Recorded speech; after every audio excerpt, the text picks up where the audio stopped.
Hello, everyone, and welcome to episode 130 of Two Amazon Sellers and a Microphone, brought to you by Solozo.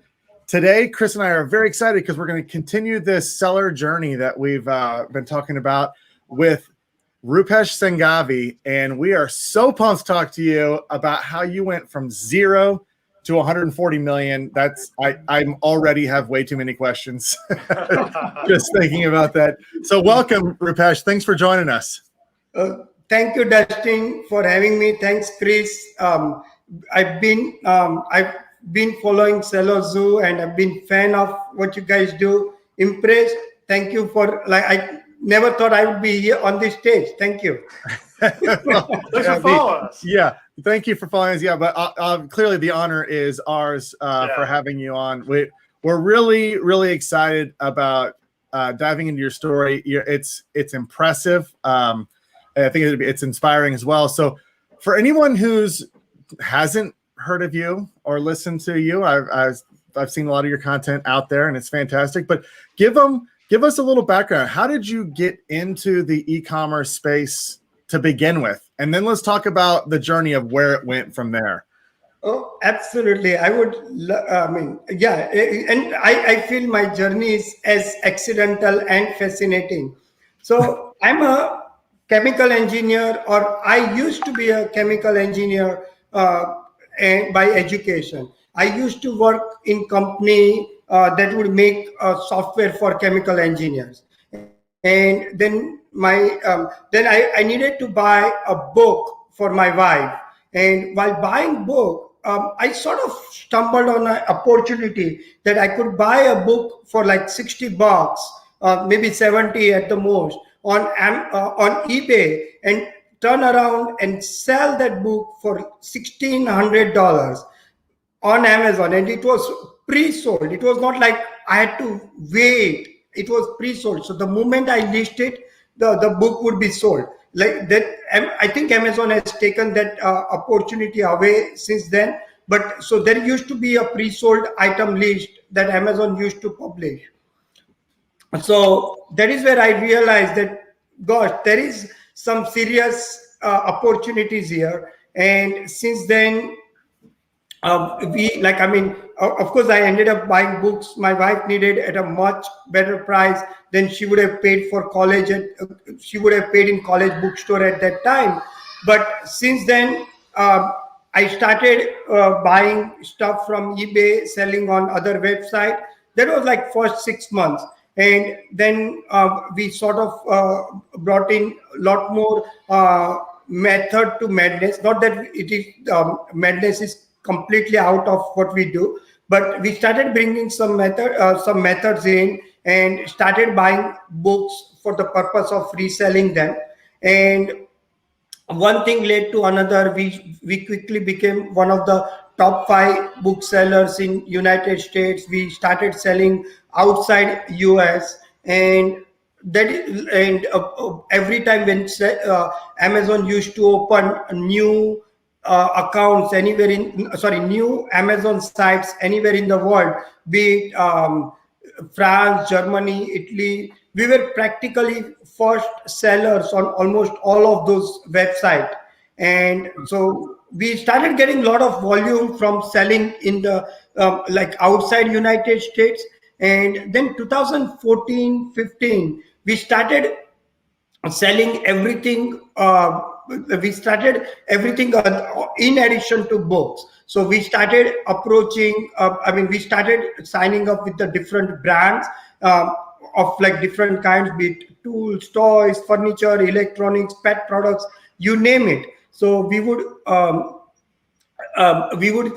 started selling them. And of course, many of these vendors or the product owners pretty soon realize that how we are adding value to their business by bringing the customers they never had or bringing the business they never had.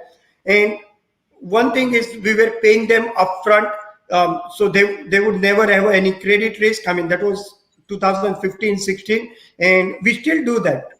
So that is how we grew the business. We grew the top line of the business, and also like always, we never shied away from hiring. So right now, I mean, we grew the team from 1 person to 600 people that we have right now to run our operations.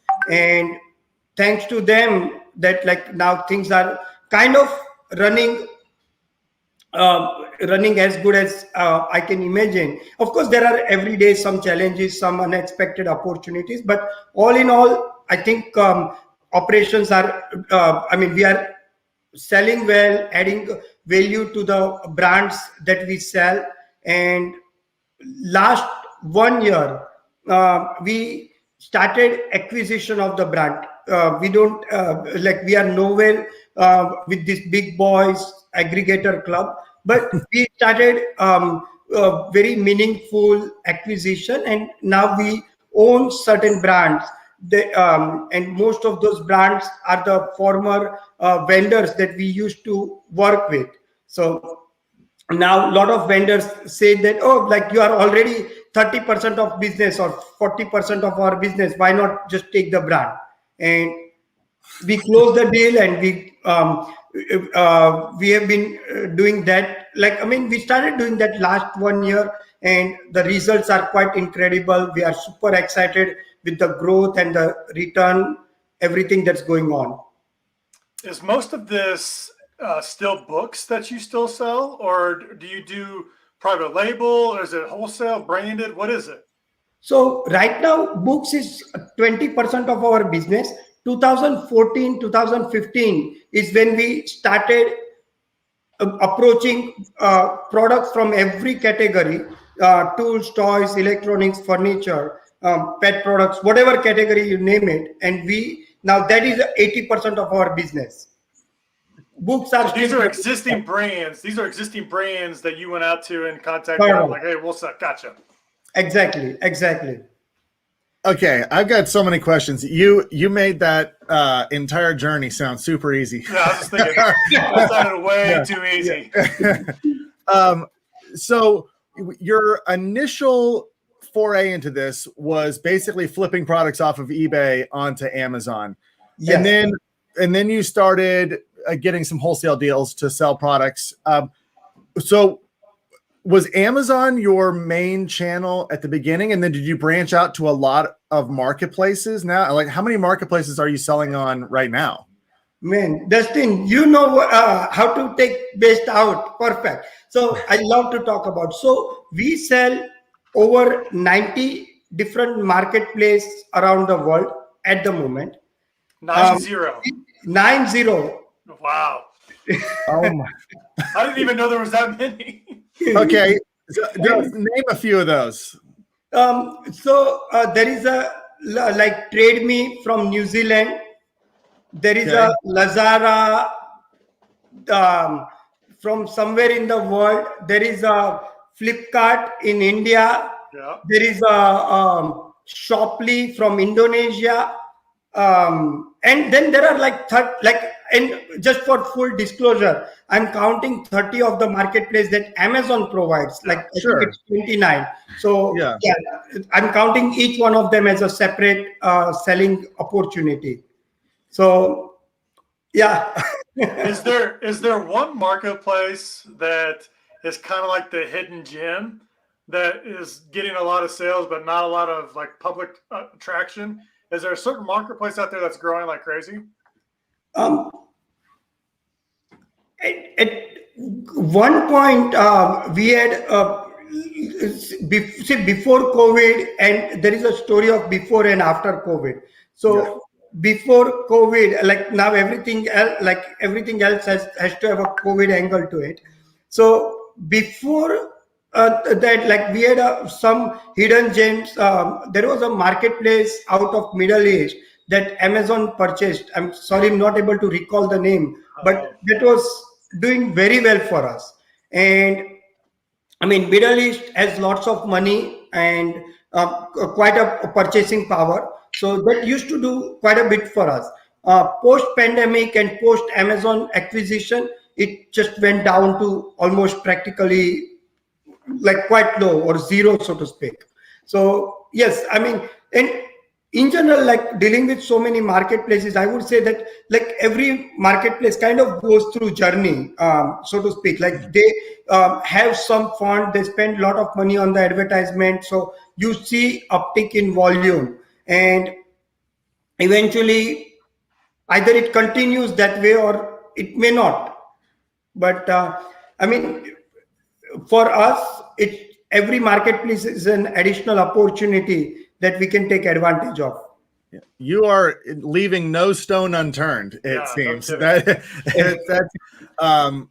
Okay, so the next question is the logistics of all of this. Selling products all over the world. I mean, are you fulfilling international orders from the US, or are you doing FBA and Amazon and all the different marketplaces? How is that set up for you? Great, super good question.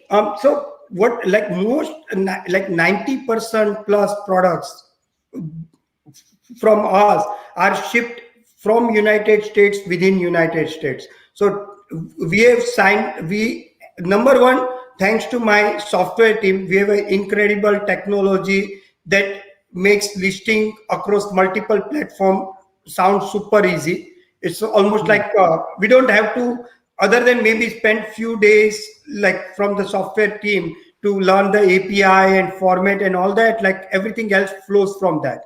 So that is the listing part of it. And when the shipping or the logistic part, we have signed up with the 4 freight forwarders in United States. So any vendor selling products to us, and if it's going to international destination, they just have to slap US label on it. They wouldn't even know that this item might end up somewhere in the world that they do not know even. So I think that operation runs like a well-oiled machine, where we get an order. I mean, we list the product using our software. When we get order, we ship that product. We ask vendor to ship that product to United States address, and from United States address, it can it gets a second label to go anywhere else in the world. That's so. Are most of your arrangements drop shipping arrangements? About 50% of our products are drop shipping, and other half is inventory that we own. So it's about half and half. And then do you have your own warehouses, or are you using 3PLs all over? Actually, both. So we have our own warehouse here in Spring, Texas. And we have at least 12 3PL relationships that we work with around the US. So I'm blown away. I can't even figure out how to sell in Canada. This is what's cool. What I like, Rupesh, about your story is you just went in. You were going to be first on a marketplace if it opened up. You were willing to test everything out. Obviously, like you said, some work better than others, but why miss out on an opportunity if you can do it that way? And you set the model up so that it would work. It's a little bit. In some ways, it's different from like Chris and I, who are strictly private label sellers. So we're working with our factories to get stuff in. So there's some logistics issues. But if you have the drop shipping angle as well, that helps. What about your own marketplaces? Do you have your own websites as well that you're selling off of? Yes, we have 18 of our own websites that we have set up for each vertical.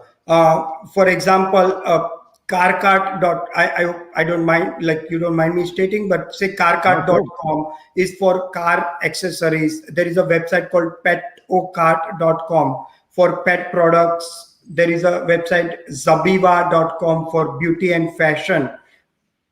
So we have set up those independent vertical websites. Now this is one area we are doing well, but not as well as we would have expected it to be, because like I think I mean, we have observed and our experts believe is that we still like market products and we do a decent conversion, but like a lot of time customer shop products on our website and they end up buying from one of the marketplace. So it's a little bit uphill battle, so to speak. What used to be problem of there was a term in 2012-13, showrooming, right? What used to be the problem of Best Buy and Costco is now also our website problem, where we have we have customers coming in, they look at products, we can see that they're browsing around, and then boom, maybe we'll get the like order in next 30 minutes from Amazon. So yeah, we know what's happening, but we need to be better.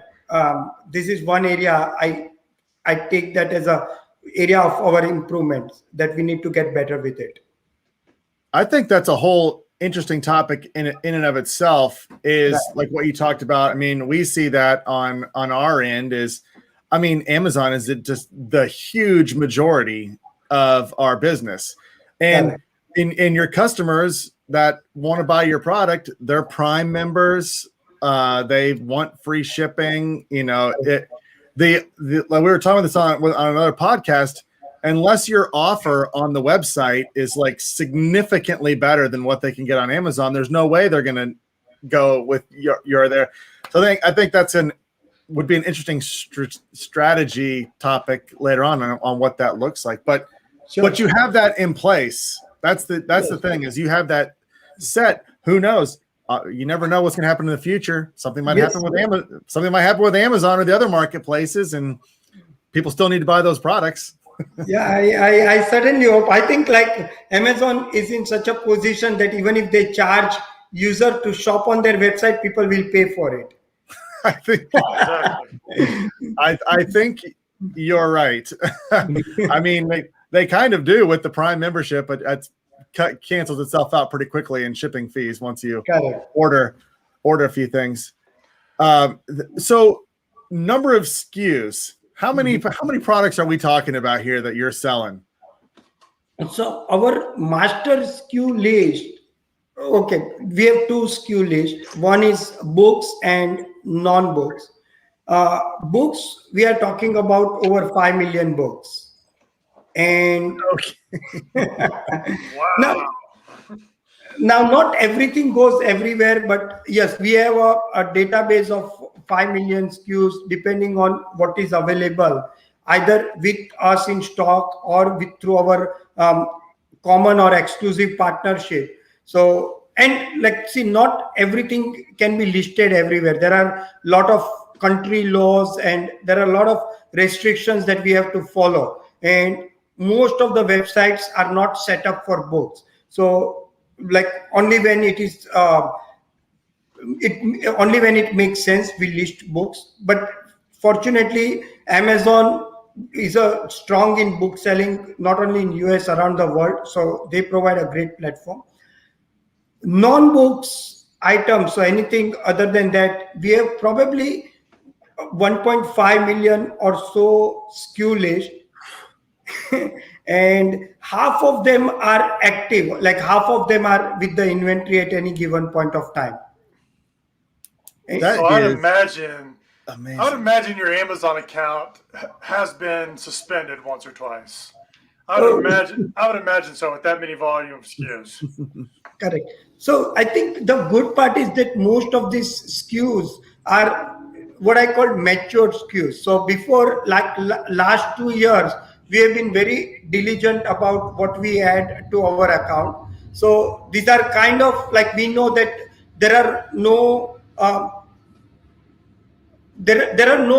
dispute about these SKUs, and like now we have improved our onboarding process from the vendor. We check few more things that we did not used to do in like 2017-18 timeframe. So now I think with every stumble we learn lesson and we move on. I mean, just like you guys must be doing it. So Yeah, that's the way it is. I freak out. I freak out when I see like one policy violation Yeah. on my account. I'm sure you've got dozens, and it doesn't even make a big deal. Like this is my personal. So, are you still actively contacting brands and trying to get them to sell on Amazon, or are you trying to be the vendor for Amazon, or are you just still working with your own brands and whenever they got products come out, you do it? Are you actively looking for new brands? Yes, absolutely. We are constantly looking for new partnerships, and we have a very active team of what we call vendor relations that do go out and seek and sign those partnerships. And just to give you a reference, that lot of time now what we have seen is that brands that we would have least expected to be our partner are the ones who are signing up. So let me give you an example that native Amazon brands, which are like a lot of time we call it private label. Now they created this brand on Amazon. They are super successful with it. They don't need us to sell on Amazon. That was the thinking up until 2019, 2020. But what has changed in marketplace is that Amazon has become increasingly unpredictable. There are some bad actors out there that may cause you to take your accounts down. So one, that lot of time this white label seller, they want us to be part of their selling process. So we sell only maybe 10% of the product they would sell on Amazon, but they would have us side by side. So in case, it's like almost an insurance policy that if anything happens to their account, their selling account, then we sort of take over and we make sure that product continues to sell and not fall behind in the rank or something. Because there are cases where, there are cases when outside US sellers have brought down account just long enough for, like, say, window of 15 days that they kind of got some market share of that product. And once they get that market share, then Amazon natural algorithm is to kind of give equal opportunity to everybody. So, yes, we are still actively working with brands. I like that. That's like a big backup plan. That I have never heard that before, and you're right. You even said it. You weren't expecting that to be the case, but that is an interesting arrangement. So you're just buying some inventory from them, listing it. Do you have an arrangement where you have to keep the same price or something, so the buy box is rotated fairly, or whatever?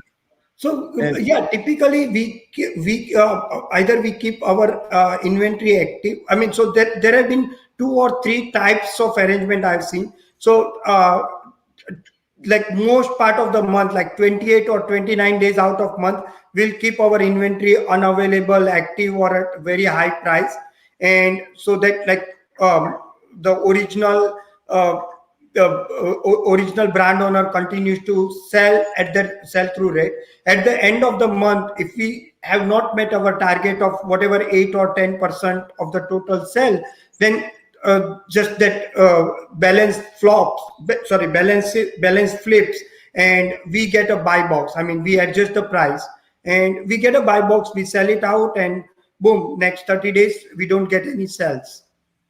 That is such an interesting arrangement. I love that it's like a backup plan. Yeah. If something goes down or something happens with your listing, you have already got another avenue who's already taken that over for you. Correct. So we have with that, Amazon gives us it would not be hard for me to move the inventory from one account to another account. We'll just make sure that things continues to sell and let competition not take advantage of that blind spot. That I love doing this podcast just for things like that. To hear that is a very unique arrangement. I can see that really saving somebody. You never know why your account could be affected, and if that happens and it's whatever, permanent or a month or whatever, you can just keep wholesaling your inventory to you and keep that keep it moving. That is interesting. Well, what are your like ideal products or partnerships? Are there things that you avoid completely? Are there categories you avoid, or are you open to anything? So I like technically we love selling, and anything that we can sell, we are open to it. We haven't had much success with couple of categories. One is jewelry category. Jewelry somewhere I think it needs little bit more art than science of selling. So that is one of our lowest performing category. When it comes to even though we are now owner of some of the brands that involves fashion, so size and color variation, but size and color variation obviously always makes it difficult. But fortunately, like I mean, we probably have the lowest market share in terms of excuse me, in terms of this fashion. So any product with size and color variation. So those are the two what I call low performing areas. But other than that, anything that can be identified by the SKU, we are doing fantastic. Pet products, tools, toys, furniture, you name it. I mean, everything else is a very cautious, and we are one of the Amazon account manager told us that we are probably one of the top 3 seller when it comes to party supplies. So some of those niche category are our bread and butter. This was pre-COVID. Now after COVID, that party supply went down very quickly. But yeah, we could talk all about. I'm sure you've got some really interesting stories about navigating the pandemic. What about when you're going or when you're trying to recruit brands to sell or going after partnerships? In that regard, what's ideal if they're already established in a lot of places, or if they're not? Like, is it better for you to partner with somebody who maybe isn't even selling on Amazon, eBay, all the different marketplaces, and then you can come in and your team can create that and you can create this avenue? Or are you working with brands where you're one of like 20 wholesalers selling on the same listing? What's preferable to you? Preferable arrangements would involve less than 5 seller, ideally us as a seller, like as in 1 or 2 seller, and the two not competing against each other. Because what happens is then you just price yourself out to the point that there is not much money left to advertise the product, to bring new customers to products. So that is the ideal arrangement. First part of your question, that whether we prefer new brand or an established brand. So we have had some tremendous success with the brands that we established. So right now I've been active talk.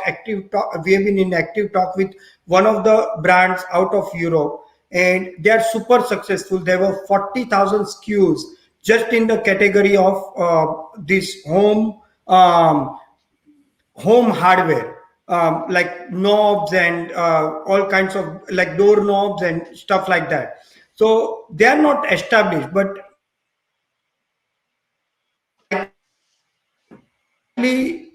going to we are close to signing up with them as an exclusive partner in United States. So that would give us, like, even though we are starting from scratch, that would give us enough time and energy to establish ourselves. And like we spend a lot of money on Amazon advertisement, especially when we have an exclusivity with the brand, so that it kind of becomes a win-win situation for both the sides.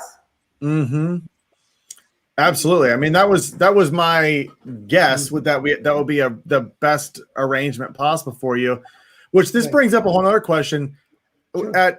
At some point in your journey, when you started acquiring brands or doing the strategy, now you became you weren't just listing products on Amazon. You were now trying to really enhance the brands. You were having to really work on the listings really well, review strategies, like you're talking about PPC.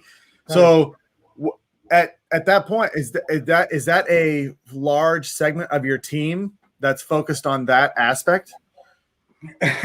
No, and that is what we need to be working on. It seems like, Dustin, you know our business, or you know this business so well. I give it to you, but your questions are quite thoughtful. So yes, when we started acquiring these brands, there are segments that we like. Some of it we were aware that okay, we need to develop our skills and develop our team for the area, but it was nowhere near what we had expected. Running brand is very different than just reselling for the brand, and that we have been learning over last 1 year, and that is one of the reasons that we are going slow on acquisition, is because we want to do it right, not just fast. So we have been putting a lot of efforts in learning areas, acquiring, building a team in the areas that we were not so confident about. But after this 1 year of experience, I believe that we are quite there. One of the latest brand that we acquired, we almost doubled their volume in 3 months after acquisition. So we couldn't have done it last year, but we are doing it this year. What was that? What'd you do there? How'd you double it? Is it more advertising? Is it more SKUs? What made you double the sale there? So we, at least as of right now, we feel that we need to have okay, I'll answer some first. So we are still not bringing in new products right off the gate. When we acquire the brand, we acquire for what they have and not what we can develop. So, and definitely, it would be hard to develop and market in 3 months. So that's not happening. But what we did different is that we took the brands to international venues. This one brand, we got Amazon UK vendor central account, which is kind of rare to get a vendor central account, but we got it within 1 month. So right now, Amazon is working for us. Of course, we will convert that vendor central into seller central at one point of time. But then, we got this large order from Amazon UK. That kind of on the water, so to speak. And then there are a lot of little things, like the catalog was catalog was not as, it was nowhere near what we would have built starting from that. So there is just bringing 2 variation product, one product had a 500 customer reviews and another one has a 50 customer reviews. They are just a different color. Yeah, you got it. Just put together and magic happens. Yeah. Yeah, those are low hanging fruits. I wish we had enough of it to continue the growth rate, but at least we are becoming better at picking low hanging fruits. I got another question. Okay, so you mentioned you had a team of 600. Correct. How did you get a team of 600? Where do you find 600 people? Yeah, we have actually it's kind of more than 650. So one of the advantage of being from a different culture is, as you can see that I grew up, I look Indian and I grew up in India. So I have a fantastic support and team, mostly based out of India. I hats off to them. They work very, like, they work so well in a very inspiring fashion, and I'm quite happy with the team. But yes, large portion of we have some team here, but like very, very large 95% plus team is all in India. Awesome.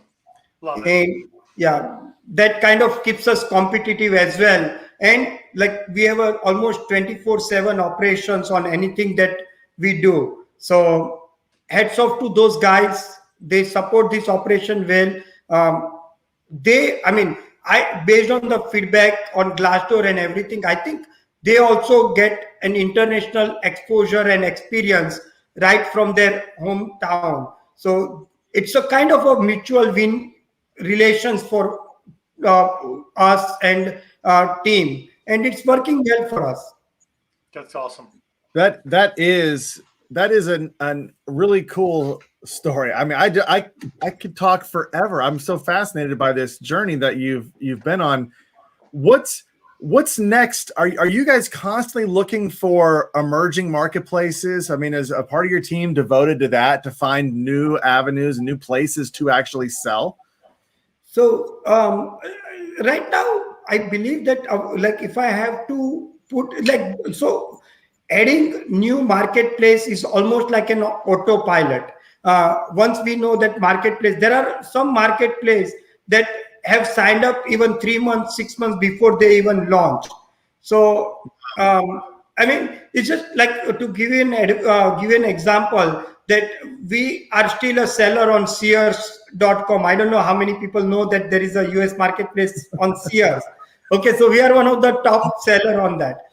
Now, because of that connection, there is another marketplace coming up, which is only focused on the Caribbean islands. And they have some pretty interesting plan. They are coming up probably in October or November, but our team is already working with them. Working with them to get the inventory on day one. So now to answer your question, my top priority right now is to work, like build more relations with the brand, be it relation as a reseller or build relation as a owner of the brand. I mean, if they want to sell the brand for any reason, we would be happy to do it. We would be happy to take that product and take it to the next step, or we would be happy to be the secondary seller, be their guide, fill the gaps. If they are only selling in 5 marketplaces, how about other 85? We can kind of bring that to table. So in whatever ways we can work with the different brands, we would be happy to do that. This is interesting because Chris and I talk about this a lot, just in terms of the overwhelming amount of work for someone like us and the complexity to expand to all these marketplaces ourselves, as small operations. That is an interesting avenue for sellers. Is, hey, we could focus on what we got the infrastructure set. You got the set, and boom, we just work out a deal to sell directly to you into the other marketplaces. Absolutely. And the best part is you got, this is just a pure net increase in your sales. It is not taking anything away from what you already have. So yes, I agree. And I think that is what part of it, what makes us successful, so to speak. Rupesh, this has been a lot of fun going over your journey. Chris and I can't thank you enough for joining us. I don't know about you, Chris, but I feel inspired and motivated for sure. It really, I mean, you just went full throttle. Like I said, you left no rock unturned, which is really cool. So thank you. We'd love maybe down the road again, just to get you back on to get an update on how things are going, or maybe even take a little deeper dive into just one of these areas. There's so much to unpack in what you guys are doing. Plus, I think for everyone listening, I mean, we've the people that listen to us, we've got a wide variety of new sellers to people that are really established. I think there's a lot of value in just listening to your story and what you're doing, and also just some new opportunities for the people listening. I mean, if they want to do, like you said, go global, go to different marketplaces with your help, you can do that. So Rupesh, thank you so much for joining us. We've had a blast talking to you. Thank you, Chris. Thank you, Dustin. Absolutely. I mean, it's always fun to talk to an expert like you who knows business in and out. And the quality of question was incredible. I give it to you. It was worth my time. And thank you very much for taking that out from me. Well, thanks, Rupesh. Thanks for the kind words. And thanks, everyone, for tuning in. If you like content like this, and I don't know how you can't like listening to that story, you want to make sure that you subscribe to the podcast on whatever platform you're listening. Also, if you'd like to see these live streamed, you can go to Solozo's Facebook page. Make sure you like that. Turn on notifications. Solozo's YouTube channel. Subscribe to that. Turn on notifications. And now also we're going live on LinkedIn every time we do this. So you can go ahead and follow Solozo's page on LinkedIn and you'll hear all this content. Also, if you're struggling with your Amazon advertising and you'd like help, Chris and I can help you. You can go to Solozo.com right now. You can book a demo with us, and Chris and I will walk you through the Solozo platform and show you how we can help automate and optimize your advertising. So make sure you do that, Solozo.com, and book a demo with Chris or myself. Rupesh, thank you very much. Everyone, thanks for tuning in. We'll see you next time.